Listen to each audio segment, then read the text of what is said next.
मणिपुर में इतनी बड़ी घटना हो गई, प्रधानमंत्री नरेंद्र मोदी के पास मौका था देश को एक प्रधानमंत्री के तौर पर संबोधित करने का, मगर उन्होंने जब मणिपुर पर मुंह खोला तो सिर्फ भारतीय जनता पार्टी के एक नेता के तौर पर बोला, विपक्ष पर निशाना साधा और अब उसी टूल किट के साथ भारतीय जनता पार्टी नेता और मीडिया का एक बहुत बड़ा धड़ा जो है वो विपक्ष या कांग्रेस पर निशाना साध रहा है। मगर उससे भी बड़ी खबर क्या है दोस्तों? उससे भी बड़ी खबर यह कि मीडिया का झूठ और भारतीय जनता पार्टी का जो प्रचार तंत्र है, ये दोनों मिलकर इस पूरी घटना में झूठी खबरें, फेक न्यूज जो है वो चलाने की कोशिश कर रहा है। अब इस घटना को भी हिंदू मुस्लिम करने की कोशिश की जा रही है। हाथ कंगन को आरसी क्या दोस्तों? आपके सामने मैं 3 मिसाल पेश करना चाहता हूं 3 मीडिया प्लेटफॉर्म्स का, ANI, NDTV और दक्षिण भारत का एक न्यूज चैनल। तीनों ने एक झूठी खबर चलाई दोस्तों और बाद में उसे डिलीट कर दिया। और वो झूठी खबर क्या थी कि जो मणिपुर में 2 कुकी महिलाओं के साथ सामूहिक दुष्कर्म हुआ है उसमें एक मुसलमान आरोपी है। और हकीकत यह है दोस्तों कि वो मुसलमान आरोपी गिरफ्तार हुआ था मगर किसी और मामले में और किसी और जिले में। मगर यह झूठ ANI, NDTV और एक दक्षिण भारत का न्यूज चैनल कह रहा था, NDTV। Manipur viral video case, 1 cadre of People's Revolutionary Party प्रेपक named Mohammed Ibungo alias Abdul Halim of Imphal East was arrested by Imphal East District Police. A total of 3 men accused of the heinous crime of abduction and gang rape under Nongpok Sekmai police station have been arrested today. यानी कि मोहम्मद इबुंगो अब्दुल हलीम एक अलग मामले में गिरफ्तार होता है मगर NDTV जोड़ देता है उसे सामूहिक दुष्कर्म को लेकर। आपके स्क्रीन पर ANI भी वही बात कह रहा है। उन्होंने भी कहीं ना कहीं वो जो 3 बलात्कारी जो हैं वो गिरफ्तार हुए हैं उसे जोड़ दिया उन्होंने अब्दुल हलीम के साथ, जबकि मामले ही अलग हैं। और फिर ये दक्षिण भारत का कोई न्यूज चैनल है जिसका नाम है PTTV ऑनलाइन न्यूज। इन्होंने भी वही झूठी खबर चलाई। मगर मैं आपको बतलाना चाहता हूं दोस्तों, मणिपुर पुलिस ने बिल्कुल साफ साफ कहा था। मणिपुर पुलिस का प्रेस रिलीज आपके सामने, 4 men accused arrested in the viral video case। और यहां उन्होंने साफ तौर पर कहा है कि 3 लोगों की गिरफ्तारी हुई है इस मामले में थौबल जिले में, और अब गिरफ्तारी 4 लोगों की हो चुकी है। अब उनका एक दूसरा प्रेस रिलीज है जिसमें कहा गया है 1 प्रेपक प्रो काडर अरेस्टेड, और इसमें मोहम्मद इबुंगो अब्दुल हलीम का नाम है और यह गिरफ्तारी हुई है इंफाल पूर्व जिले में। दोनों अलग अलग मामले हैं। इनफैक्ट अगर आप मणिपुर पुलिस का यह प्रेस रिलीज देखें, पॉइंट नंबर 2 में थौबल जिले में जो गिरफ्तारी हुई है उसका जिक्र है और इंफाल ईस्ट में जिस अब्दुल हलीम की गिरफ्तारी हुई है उसका जिक्र है। दोनों मामले अलग अलग हैं। मगर बावजूद इसके न्यूज चैनल्स ने एक झूठ चलाया दोस्तों। अच्छा, झूठ चलाया तो चलाया, भारतीय जनता पार्टी के प्रचार तंत्र को मौका मिल गया मुद्दे को हिंदू मुस्लिम करने का या मुसलमानों पर दोष मढ़ने का। सबसे पहले यह भारतीय जनता पार्टी का नेता कोई तेजिंदर पाल सिंह बग्गा है जो कई बार अपने ट्विटर टाइमलाइन पर चाइनीज झुमके भी बेचता है। ये देखिए क्या कह रहा है। Abdul Khan main accused of Manipur case arrested by Manipur police. झूठी खबर, ये कोई ऋषि बगरी है। Abdul Khan the main accused of Manipur case arrested, झूठी खबर। फिर ये कोई अभय प्रताप सिंह है, मणिपुर मामले में बड़ी खबर, मुख्य आरोपी अब्दुल खान को पुलिस ने गिरफ्तार किया। अब्दुल म्यांमार निवासी रोहिंग्या बताया जा रहा है, झूठी खबर। सागर कुमार सुदर्शन न्यूज का, मणिपुर का दैत्य अब्दुल हलीम गिरफ्तार। मिस्टर सिन्हा कई बार झूठ बोलते हुए पकड़ा गया है, ऐसे लोगों को कायदे से जेल में होना चाहिए। Abdul Halim arrested by Manipur police in the Manipur viral video case. This is the time when seculars will slowly stop talking about it. झूठ बोल रहा है और दोष मढ़ रहा है धर्मनिरपेक्ष लोगों पर। फिर ये कोई फ्लाइट लेफ्टिनेंट अनूप वर्मा है, ये भी वही बात कह रहे हैं। आपको शर्म आती है अनूप वर्मा साहब? आप सेना से जुड़े थे, आप फ्लाइट लेफ्टिनेंट अनूप वर्मा हैं और आप झूठ बोल रहे हैं एक पॉलिटिकल पार्टी के प्रचार में। शर्म नहीं आती आपको? सुधीर मिश्रा, मणिपुर पुलिस ने अब्दुल के बेटे मोहम्मद इबुंगो को गिरफ्तार किया। मोहम्मद हलीम को अरेस्ट किया गया। Akshit Singh, Abdul Khan main accused of Manipur police. कोई एडवोकेट आशुतोष है, वो भी वही बात कह रहा है। कोई छोटा डॉन है, वही बात कही जा रही है। मैंने आपको बाकायदा मिसाल दी। मणिपुर पुलिस ने पूरे मामले को स्पष्ट कर दिया है। वो 2 गिरफ्तारियां अलग अलग हैं। 3 गिरफ्तारियां हुई हैं सामूहिक दुष्कर्म मामले में, और जो एक इंफाल जिले में गिरफ्तारी हुई है उसका आपस में कोई लिंक नहीं है। मीडिया झूठी खबर चलाता है और उसी झूठ को पकड़कर भाजपा का प्रचार तंत्र झूठ फैलाता है। अब तक यह झूठ तमाम जगहों पर पहुंच गया होगा दोस्तों, करोड़ों लोगों तक पहुंच गया होगा, और इनका काम हो गया है मुद्दे को हिंदू मुस्लिम करना। और यह क्यों हो रहा है मैं आपको बताता हूं। जब इस देश के प्रधानमंत्री अपनी जिम्मेदारी से बचते हुए इस मुद्दे में भी छत्तीसगढ़ राजस्थान को घेर लेते हैं, मणिपुर को संबोधित नहीं करते हैं।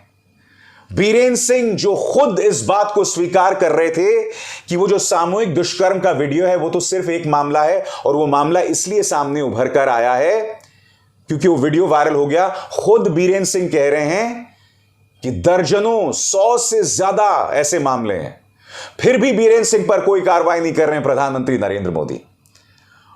उल्टा दोष मढ़ा जा रहा है विपक्ष की सरकारों पर। सुनिए अनुराग ठाकुर क्या कह रहे हैं आपकी स्क्रीन पर। दरअसल अनुराग ठाकुर जिस मामले का जिक्र यहां पर कर रहे हैं दोस्तों, उस मामले की हकीकत क्या है मैं आपको बताता हूं। दरअसल यहां अनुराग ठाकुर जिक्र कर रहे हैं एक दलित लड़की के साथ सामूहिक दुष्कर्म हुआ था 2019 में, और फिर उस वीडियो को वायरल किया गया था। उस मुद्दे पर तुरंत कार्रवाई की गई थी, और यही नहीं, आपके सामने मुद्दे की हकीकत पढ़ के सुनाना चाहता हूं। A local court in Alwar convicted and awarded rigorous life imprisonment to 4 people involved in the 2019 gang rape case. The court also awarded 5 years imprisonment to one of the convicts under IT Act for filming and circulating a video of the incident. Alwar की एक स्थानीय अदालत 4 लोगों को जब तक वो जिंदा हैं जेल में रखने की सजा सुना चुके हैं। और यही नहीं, जिस इंसान ने उस वीडियो को वायरल किया था उसे 5 साल की सजा अलवर की अदालत सुना चुकी है। खुद मुख्यमंत्री अशोक गहलोत ने क्या कहा था मैं आपको पढ़ के सुनाना चाहता हूं आपकी स्क्रीन पर। मैं थानागाजी में जो बलात्कार मामला हुआ था उस पर अदालत के फैसले का स्वागत करता हूं। यह एक मिसाल कायम करती है कि अगर कार्रवाई तुरंत की जाए तो न्याय भी तुरंत होता है। सभी जो जांच अधिकारी हैं उनकी तारीफ की जानी चाहिए। आगे अशोक गहलोत क्या कहते हैं, राज्य सरकार पूरी तरह से प्रतिबद्ध है कि जब भी कोई अपराध होगा तो उसकी सजा तुरंत दी जाएगी। और दोस्तों इसी 2019 के केस का हवाला भारतीय जनता पार्टी के नेता सुधांशु त्रिवेदी भी कह रहे थे, कोई ट्रोल है अंकित जैन वो भी कह रहा था, कोई स्टार बॉय है वो भी कह रहा था। यानी कि सुधांशु त्रिवेदी जो हैं वो साथ खड़े हैं ट्रोल्स के, भ्रामक जानकारी देते हुए, अधूरी जानकारी देते हुए। मैं फिर आपसे सवाल पूछना चाहता हूं, क्या अशोक गहलोत की सरकार ने जो लोग उस मामले में आरोपी हैं उनके पक्ष में दिखाई दिए? इंडियन एक्सप्रेस की खबर देखिए, उनमें से जिस महिला के साथ सामूहिक दुष्कर्म हुआ था वो ये कह रही हैं कि आरोपियों के साथ, उन राक्षसों के साथ स्थानीय पुलिस खड़ी थी और उन्होंने कुछ नहीं किया। छत्तीसगढ़ हो राजस्थान हो, बताइए क्या उन अपराधियों के साथ पुलिस खड़ी थी? वहां की सरकारों ने उन तमाम घटनाओं पर तुरंत कार्रवाई की। मुझे समझाने का प्रयास करें, प्रधानमंत्री नरेंद्र मोदी इधर उधर क्यों भटक रहे हैं? वो भारतीय जनता पार्टी के नेता के तौर पर क्यों बोल रहे हैं? यह सवाल किया जाना चाहिए या नहीं किया जाना चाहिए? वो राजस्थान, पश्चिम बंगाल, छत्तीसगढ़ को घसीट रहे हैं, और फिर इसी टूल किट के साथ मीडिया जो है वो विपक्ष पर हमला बोल रहा है। हाथ कंगन को आर से किया। मैं आपको बताता हूं कल मीडिया ने किस तरह का डिबेट किया। कुछ मीडिया संस्थानों ने सरकार को कटघरे में खड़ा किया, मगर कुछ मीडिया संस्थान सरकार को बचाने में लगे हुए थे। मीडिया क्या कर रही थी बस कुछ देर में, मगर याद कीजिए इसी संसद में राहुल गांधी ने देश के सामने कहा था कि मेरे जो परदादा थे वो 15 साल जेल में रहे, मेरी जो दादी थी उन्हें आतंकवादियों ने गोली से छलनी करके मार दिया, मेरे पिता के शरीर को आतंकवादियों ने बम से उड़ा दिया था। मैं हिंसा को जानता हूं। उन्होंने पूर्वोत्तर को लेकर चेतावनी दी थी। राहुल गांधी बार बार चेतावनी दे रहे हैं तमाम मुद्दों पर, मगर इस सरकार की कान में जू नहीं रेंग रही है। सुनिए राहुल गांधी ने क्या कहा था। I understand this. You might not appreciate it, but my great-grandfather spent 15 years in jail building this thing. My grandmother was shot 32 times and my father was blown into bits.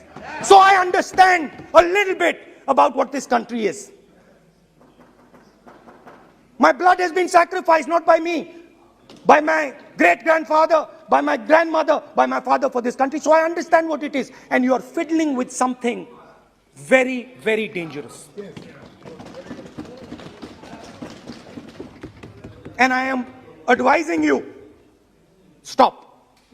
Because if you do not stop, you will create a problem. You have already started creating the problem. The problem has already started in the northeast. दोस्तों अब बारी है ये जानने की कि किस तरह से मीडिया जो है इस मुद्दे पे सही मायने में डिबेट करने के बजाय मुद्दों को भटकाने की कोशिश कर रहा है। कुछ लोग जो हैं वो सही सवाल उठा रहे हैं। मसलन यहां पर 2000 रुपए के नोट में चिप ढूंढने वाली एक पत्रकार जो हैं वो कह रही है 140 करोड़ शर्मसार, अब तो हो जाओ खबरदार। अच्छी बात है। फिर ये देखिए, पेन किलर पत्रकारिता करने वाला राजस्थान को जोड़ रहा है। मणिपुर टू राजस्थान इज्जत तार तार। राजस्थान में सरकार ने क्या किया, अदालत ने क्या किया, सब जानते हैं। सारा मामला तेजी से हुआ और दूसरी तरफ तो डिबेट ही नहीं हो रहा उस पर। यह देखिए, रिपब्लिक भारत, सीमा के टारगेट पर कर्नल ब्रिगेडियर, दंगल में अंधा समाज अंधा कानून, गुस्से में मोदी, मणिपुर के गुनहगार को फांसी।